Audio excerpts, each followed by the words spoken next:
આજે ઈવીએમ વિતરણ શું થશે?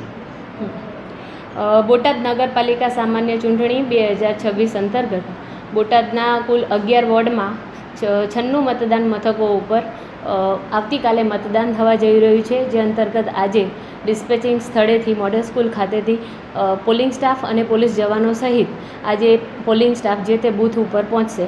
કુલ 11 રૂટ છે. દરેક રૂટ ઉપર દરેક બસની વ્યવસ્થા કરવામાં આવી છે અને દરેક બસ સાથે એક હથિયારધારી પોલીસ બંદોબસ્ત દરેક પોલિંગ સ્ટાફને જે તે બૂથ ઉપર પહોંચાડશે. પોલિંગ સ્ટાફમાં કુલ 580 પોલિંગ સ્ટાફ છે.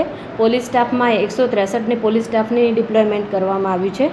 11 ઝોનલ અને 11 મદદનીશ ઝોનલ નિયુક્ત કરવામાં આવ્યા છે. ખાસ વ્યવસ્થાના ભાગરૂપે ઉનાળાને ધ્યાનમાં રાખીને આપણે દરેક બૂથ ઉપર છાંયડો અને મંડપના ગાળાની વ્યવસ્થા અને પાણીની વ્યવસ્થા કરવામાં આવેલ છે. વધુમાં આપણે એક મેડિકલ મોબાઈલ વાન દરેક બૂથ ઉપર મતદાનના દિવસે અને આજના દિવસે પણ ફરતી રાખીશું, જેથી કરી અને મતદારોને અને પોલિંગ સ્ટાફને પણ ગરમીના કારણે કોઈ પ્રશ્ન થાય તો તરત જ એમને તાત્કાલિક સારવાર મળી રહે. અને વધુમાં અત્રેથી પણ પોલિંગ સ્ટાફને અમે મેડિકલ કિટનું પણ વધારાનું વિતરણ કરવામાં આવ્યું છે. દરેક PSL ઉપર નગરપાલિકા સામાન્ય ચૂંટણીને લઈને મતદારોને મતદાન કરવામાં સરળતા રહે તેની સમજ માટે અમે એક EVM નિદર્શન બોર્ડ લગાવ્યા છે, જેથી કરીને મતદારો ચોઈસ કરી અને મતદાન કેવી રીતે કરવું અને રજિસ્ટર્ડ કેવી રીતે કરવો એમનો વોટ એ સારી રીતે સમજી શકે. બોટાદ નગરપાલિકામાં આપણે 15 સંવેદનશીલ મતદાન મથકો છે.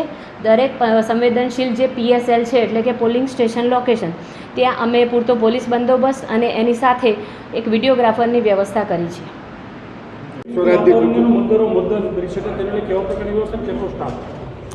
બોટાદ જિલ્લામાં હાલમાં જે સ્થાનિક સ્વરાજ્યની ચૂંટણી ચાલી રહી છે તેમાં મતદારો ભયમુક્ત વાતાવરણમાં પોતાના મતદાનની ફરજ નિભાવી શકે તે માટે બોટાદ પોલીસ દ્વારા પોલીસ અધિક્ષક શ્રી સાહેબના માર્ગદર્શન મુજબ યોગ્ય બંદોબસ્ત રાખવામાં આવ્યો છે. આથી આ બંદોબસ્ત જે પણ પોલિંગ સ્ટેશન છે ત્યાં રાખવામાં આવ્યો છે. આ સાથે જે પણ ડિસ્પેચિંગ સેન્ટર છે અને જે રિસીવિંગ સેન્ટર છે ત્યાં પણ રાખવામાં આવ્યો છે. આ સિવાય ટ્રાફિકની સમસ્યા ન સર્જાય તે માટે મુખ્ય માર્ગો ઉપર પણ બંદોબસ્ત રાખવામાં આવ્યો છે. અને જે મોડલ સ્કૂલ ખાતે અને અન્ય જે જગ્યાએ મતગણતરી અને ડિસ્પેચિંગ થનાર છે તે જગ્યાએ પણ બંદોબસ્ત રાખવામાં આવ્યો છે. કુલ જોવા જઈએ તો બોટાદ પોલીસ દ્વારા DYSP રેન્કના 2 અધિકારી હાલમાં ફરજ બજાવી રહ્યા છે. આ સિવાય 8 જેટલા પોલીસ ઇન્સ્પેક્ટર છે, 14 જેટલા પોલીસ સબ ઇન્સ્પેક્ટર છે, 481 જેટલી સિવિલ પોલીસ ફોર્સ છે અને આ સિવાય અમને SRPFની પણ ટુકડી મળી છે. અને આ સિવાય અન્ય રિક્વિઝિટ વાહનો કુલ 40 પણ કરવામાં આવ્યા છે. આમ બોટાદ પોલીસ છે તે આગામી સમયમાં બંને દિવસ માટે કટિબદ્ધ છે કે સંપૂર્ણપણે ન્યાયી અને ભયમુક્ત વાતાવરણમાં ચૂંટણીનું આયોજન થઈ શકે. સંવેદનશીલ મત વિસ્તારો જે પણ છે મતના જે મતદાન મથકો છે અને ગામડાઓ છે તેને આઈડેન્ટિફાય કરવામાં આવ્યા છે અને ત્યાં પણ માર્ગદર્શન મુજબ અને સૂચના મુજબ યોગ્ય સ્કેલ પ્રમાણે બંદોબસ્ત છે તે રાખવામાં આવ્યો છે.